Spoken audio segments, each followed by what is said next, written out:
Hey guys, real quick before you start doing the Equinox timing chain video, you need to order some parts from the dealership. You need this part number right here. This is your harmonic balancer bolt.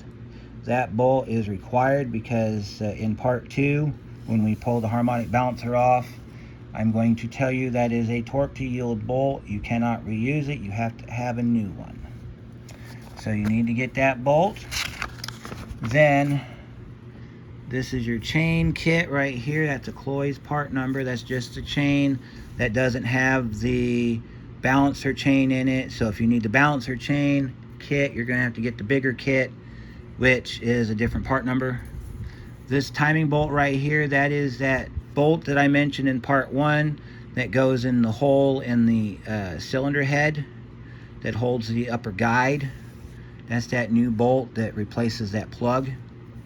Then this is your valve cover gasket that you're going to need to put the valve cover back on.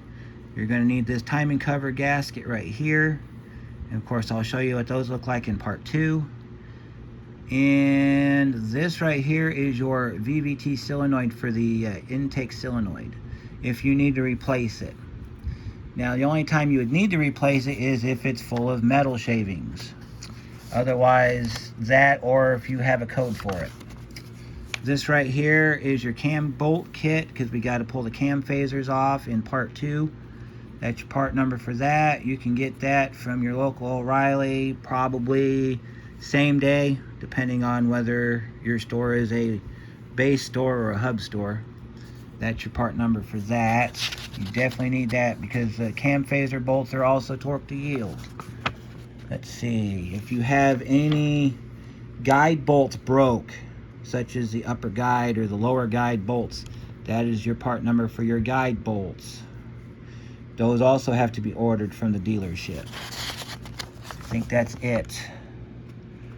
Yep, that is it. So before you start the videos, part 1 or part 2, get these part numbers ordered.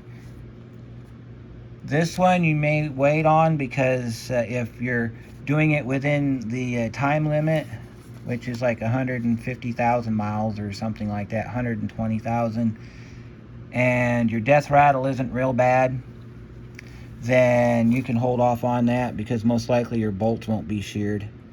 But you definitely need to get the bolt, that bolt right there, and then the cam bolts.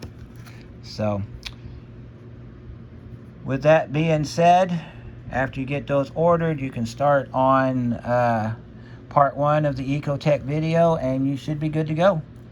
And that'll do it for this one.